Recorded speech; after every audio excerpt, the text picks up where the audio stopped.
ირანის პორტების ბლოკადა ზევას მიერ სრულად განხორციელებულია. Ცენტრალურმა სარდლობამ გამოაცხადა, რომ არც ერთი გემი არ შესულა და არ გამოსულა ამ ირანულ პორტებში ჰორმუზის სრუტეში. პრეზიდენტის ბლოკადა ზრდის ზეწოლას ამ ისლამურ რეჟიმზე, რაც შესაძლოა აიძულოს ისინი მოლაპარაკებების მაგიდას დაუბრუნდნენ, ალბათ უკვე უახლოეს დღეებში. მე ვარ ჰარის ფოლკნერი. თქვენ ხართ ფოლკნერის ფოკუსში. CENTCOM-ის მეთაურმა ადმირალმა ბრედ კუპერმა განაცხადა, 36 საათზე ნაკლებ ბლოკადაში შეერთებული შტატების ძალებმა სრულად შეაჩერეს ირანის შემოსული და გასული ვავლი ვაჭრობა ბრძანებით. ბლოკადა სამხედრო ოპერაცია. CENTCOM-ის მიხედვით 10,000-ზე მეტი სამხედრო, 10-ზე მეტი სამხედრო გემი და ათეულობით თვითმფრინავი მონაწილეობს ამ მოქმედებაში. და ეს სურათი ძალიან ნათლად გვიჩვენებს, თუ როგორ ხორციელდება ბლოკადა ომანის ყურეში. ყურე არის ყველაზე დიდი წყლის აუზი ჰორმუზის სრუტესთან ახლოს. ეს სამხედრო ოპერაციებისთვის მეტ სივრცეს ხლის და ამ კუთხით ჩვენი სამხედროები ზღვაში ხომალდებს უფრო ადრე ამოიცნობენ და უფრო დიდ მანძილზე დააკვირდებიან მათ.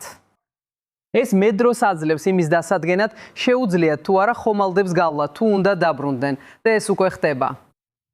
პრეზიდენტი ტრამპი საუბრობს პროგრესზე იმის გამო, რასაც იქ ხედავთ. ეს მართლაც საოცარი იყო. მე ვფიქრობდი, რომ ეს მოხდებოდა. მათ ამაზე რეაგირება მოახდინეს. ფიქრობ, იცით, ჩვენ ისინი გავანადგურეთ და ეს თითქმის უფრო რეაქცია, ვიდრე ადრე გქონდა. მგონია, რომ ეს თითქმის დასასრულს უახლოვდება. დიახ, მინდა ვთქვა, ამას ძალიან ახლოს ვხედავ დასასრულთან. იცით რა, თუ ეხლა უკან დავიხევდი, მათ 20 წელი დაშირდებოდათ საკუთარი ქვეყნის აღსადგენად და ჩვენ ჯერ არ დაგვიმთავრებია, ნახოთ რა მოხდება. მე ვფიქრობ, რომ ისინი ძალიან უნდათ შეთანხმების მიღწევა. ყოფილი Black Hawk-ის ვერტმფრენის პილოტი და ბატალიონის მეთაური, ლეიტენანტ პოლკოვნიკი დარენ გაობა ყურადღების ცენტრშია თეთრი სახლის უფროს კორესპონდენტ პიტერ დუსისთან ერთად. პიტერ. ჰარის თეთრ სახლში მყოფი ოფიციალური პირები დაჟინებით აცხადებენ. უпростоრად ისინი აღიარებენ ბენზინის მაღალ ფასებს, მაგრამ დაჟინებით აცხადებენ, რომ ისინი კიდევ უფრო მაღალი შეიძლებოდა ყოფილიყო. თუ მეტყოდით, რომ ნავთობის ფასი მხოლოდ $82 იქნებოდა ბარელზე, ნამდვილად ძალიან გავეკვირდებოდი. ხომ ასეა? და იცი რა, ძალიან ბედნიერი ვარ და ეს გრძნობა მკვეთრად შემცირდება, როგორც კი ეს ყველაფერი დასრულდება და მგონია, რომ შეიძლება ძალიან მალე დასრულდეს. ასე რომ თუ ჭკვიანები იქნებით, ყველაფერი ძალიან სწრაფად დასრულდება. პრეზიდენტი დარწმუნებულია, რომ მისი ორშაბათის გაფრთხილება ჩინეთისთვის ირანში იარას გაგზავნის შემთხვევაში სანქციების შესახებ იქნა გაგონილი. მან გამოაქვეყნა ჩინეთი ზეიმობს, რომ მე გავხსენი ჰორმუზის სრუტე. ეს მათთვის და მთელი მსოფლიოსთვის გავაკეთე. ეს აღარ განმეორდება. ისინი ირანში იარაკს აღარ გაგზავნიან. პრეზიდენტი სი მალე ჩამოვალ და ჩამეხუტება. ჩვენ კარგად და გონიურულად მუშაობთ. ეს არ ჯობია ბრძოლას, მაგრამ დაინახსოვრეთ. ჩვენ ძალიან კარგად ვიბრძვით. თუ საჯერო გახდა, ბევრად უკეთესად ვიდრე სხვები. ასევე ახლახან გავიგეთ, რამდენი დრო შეიძლება დაშირდეს ბენზინის მავალ ფასებს რომ დაიწიოს. ნავთობი და ბუნებრივი აირი და სწორედ ეს პროდუქტებია, რომლებსაც ბაიდენის მთავრობა ცდილობდა შეეზღუდა, რათა შეემცირებინა ხელმისაწვდომობა იაფ და უხვ ენერგიაზე. სწორედ იქ სურს პრეზიდენტს ჩვენი მიყვანა, ენერგეტიკული უსაფრთხოებითა და ეროვნული და საერთაშორისო სტაბილურობით. ის ძალიან სწრაფად მუშაობს ამაზე და სწორედ ამით ისარგებლებენ მცირე ბიზნესები გრძელვადიან პერსპექტივაში. დერეგულაციასთან ერთად. ლოეფლერი და მდივანი სკოტ ბესანტი 2 საათზე ნაკლებ დროში იქნებიან საკონფერენციო დარბაზში და დაიცავენ იმ აზრს, რომ ტრამპის პოლიტიკა უფრო მეტ ფულს ტოვებს ხალხის ჟიბეში, მიუხედავად იმისა, რომ ბენზინის ფასები შეიძლება კიდევ უფრო გაიზარდოს. ჰარისი. ფეხ გადასახადების სეზონია. პრეზიდენტი ამას ამზადებდა იმ ინტერვიუთ მარიასთან. მარია და როგორც ჩანს, გადასახადების სეზონი დაეხმარება ამას კომპენსირებაში შეღავათებით, ჩაის ფულზე გადასახადის გარეშე და მსგავსი რამით. პიტერ, მადლობა. მე ვაკეთებ რეპორტაჟებს ამაზე, მათ შორის გუშინას ვაკვირდებოდი ირანზე დაწესებული ბლოკადის ფასს. მათი ეკონომიკა უკვე პრობლემებში იყო და ეს აჩვენებს, რამდენად ზიანდებიან ისინი და რატომ არის ეს ასე ეფექტური. არც ერთი გასროლა არ განხორციელებულა. ირანის რეჟიმი დღეში დაახლოებით $425 მილიონ კარგავს, რადგან მათი გემები ვერ შედიან და ვერ გამოდიან მათი პორტებიდან ჰორმუზის სრუტის გავლით. ეს მოიცავს 266 მილიონს ექსპორტში, ფულს, რომელიც მათ შეეძლოთ მიიღოთ სხვა ქვეყნებისთვის გაყიდვით. გარდა ამისა, მათ კიდევ უფრო ცუდი ამბები ხვდებათ ინფლაციისა და ვალუტის გაუფასურების შესახებ. აი კიდევ მეტი იმ მკვლევარისგან, რომელმაც მთელი ეს ანალიზი ჩაატარა და რომელსაც მე ვადევნებ თვალს. და ასე მათ ალბათ აქვს დაახლოებით 13-დან 15-მდე, 14-დან 16 საკმარისი მარაგი ნავთობისთვის. იმ ნავთობის შესანახად, რომელსაც ექსპორტზე ვერ გააქვთ. როცა მათ საცავი ადგილი აღარ ექნებათ, მაშინ მოუწევთ ნავთობის მოპოვების შემცირება. ნავთობის მოპოვების შემცირება არა მხოლოდ ზიანს მიაყენებს მათ ნავთობის ექსპორტისა და მოპოვების მოცულობას გრძელვადიან პერსპექტივაში, არამედ ასევე გაზრდის უმუშევრობის დონეს. ეს ირანის ეკონომიკის გულია. იცით, ირანით შემოსავლის 70-დან 80% შეადგენს, რაც გამოიყენება მთავრობის ოპერაციების შესანარჩუნებლად. ისინი ამას გრძნობენ. Wall Street Journal ამ ბლოკადას ირანისთვის კრიზისს უწოდებს. ამბობს, რომ ეკონომიკური ზიანი დაუყოვნებლივია და თუ ეს მდგომარეობა გაგრძელდება, რეჟიმს საფრთხე ემუქრება. ახლა ჩვენთან ერთად არის ლეიტენანტ პოლკოვნიკი დარენ გობი, ბლეკ ჰოკის ვერტფრენის ყოფილი პილოტი და ბატალიონის მეთაური. სასიამოვნოა, რომ ჩვენთან ხართ, გითხარით თუ ოდესმე გინახავთ რამე მსგავსი. ბლოკირება ეფექტურობასა და სისწრაფეზე, არა ტყვიების სროლაზე. ხარისი ნამდვილად არ მინახავს. და სინამდვილეში ვცდილობდი გამეხსენებინა რამდენი ხანია, რაც ამერიკის საზღვაო ძალები ბლოკადაში არ მიუღიათ მონაწილეობა, გულწრფელად რო თქვა, თითქმის ნებისმიერი მასშტაბით. და მიჭირდა რამე უფრო ახლანდელის პოვნა ვიდრე ამერიკის სამოქალაქო ომი.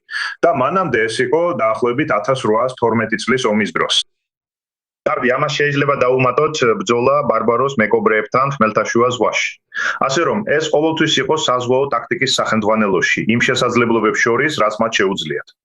კარგი, ეს არ გჭირდებოდა და ათ საჭირო სიტუაციაში ყოფილვართ. ასე რომ, ეს ზუსტად ისტორიული დებიუტი არ არის, მაგრამ ნამდვილად ეს არის პირველი შემთხვევა დიდი ხნის განმავლობაში.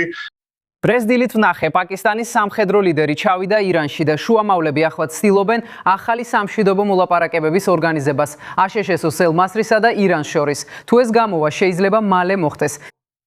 შენი სწრაფი აზროვნება, რადგან ეს იდეა, რომელიც უკვე ადრე ახსენე, შვიდობა ძალის მეშვეობით. ეს არის ის, რასაც პრეზიდენტი ამბობს. სინამდვილეში ეს ამ შემთხვევაში მუშაობს და შეიძლება გამოიწვიოს მეტი მშვიდობის მოლაპარაკებები. შენი აზრი? შეიძლება კი და ვფიქრობ, რომ მშვიდობის მოლაპარაკებები ყოველთვის ღირს. თუ ამას რამდენიმე დღით მეტი დასჭირდება, პრობლემა არ არის. მირჩევნია ბლოკადა და ეკონომიკური შედეგები, რომ იქ მივიდეთ ვიდრე მტრულობა. პირველ რიგში არ გვინდა ამერიკული ძალების გამოყენება ისეთ ადგილებში, როგორიცაა გაგის კუნძული. და ბლოკადა უფრო ეფექტურია და იგივე შედეგს აღწევს. მაგრამ თუ ეკონომიკურ საკითხზე ზეწოლას გავაგრძელებთ, შეიძლება ირანის დიქტატორებმა გააცნობიერონ თავიანთი რეალური მდგომარეობა და მოლაპარაკების მაგიდასთან დასცნენ, რომ რეალურ შეთანხმებას და მოლაპარაკებას მივახციოთ. ჯერ კიდევ ცოტათი სკეპტიკურად ვარ განწყობილი იმის შესაძლებლობის მიმართ, რომ ისინი ამას გააკეთებენ. მაგრამ ყოველთვის ღირს და ვიდრე, ხო ვიცით, საბომბო კამპანიას დაუბრუნდეთ. უახლესი ამბები ნატოს როლზე ირანთან კონფლიქტში. ციტატაში ნათქვამია, ევროპული ქვეყნები გეგმავენ ფართო კოალიციის შექმნას ჰორმუზის სრუტეში საზღვაო მოძრაობის გასათავისუფლებლად. გზავნიან ნაღმსაწინააღმდეგო გემებს და სამხედროებს. მაგრამ გეგმა განხორციელდება მხოლოდ ომის დასრულების შემდეგ და შეიძლება გამორიცხოს შეერთებული შტატები. საფრანგეთმა და გაერთიანებულმა სამეფომ გამოაცხადეს ვიდეო კონფერენცია პარასკევისთვის, რომელშიც სავარაუდოდ დაახლოებით 80 ქვეყანა მიიღებს მონაწილეობას, ხოლო პრეზიდენტმა დღეს გამოაქვეყნა, ნატო არ ყოფილა ჩვენს გვერდით და მომავალშიც არ იქნება ჩვენს გვერდით. გულისხმობ, ეს უბრალოდ სიტყვების გადაცვლა აღარ არის, ეს რეალურად ჩანს. ასია არის ნატოსთან სხვადასხვა ქვეყნებთან ერთად ხანძლივად მუშაობის შემდეგ სამწუხაროა იმის ნახვა, საითაც ეს ვითარება მიდის და ეს დიდწილად ნატოს ევროპული ქვეყნების არჩევანია. და არა იმდენად ჩვენი არჩევანი. ეს გამოწვევაა, რადგან ნატო შეიძლება ძალიან პოზიტიური ყოფილიყო, მაგრამ ის უფრო პოლიტიკურ ინსტრუმენტად იქცა ვიდრე სამხედრო ალიანსად. ჩემთვის კომპანიის მომავალი საფრთხეშია.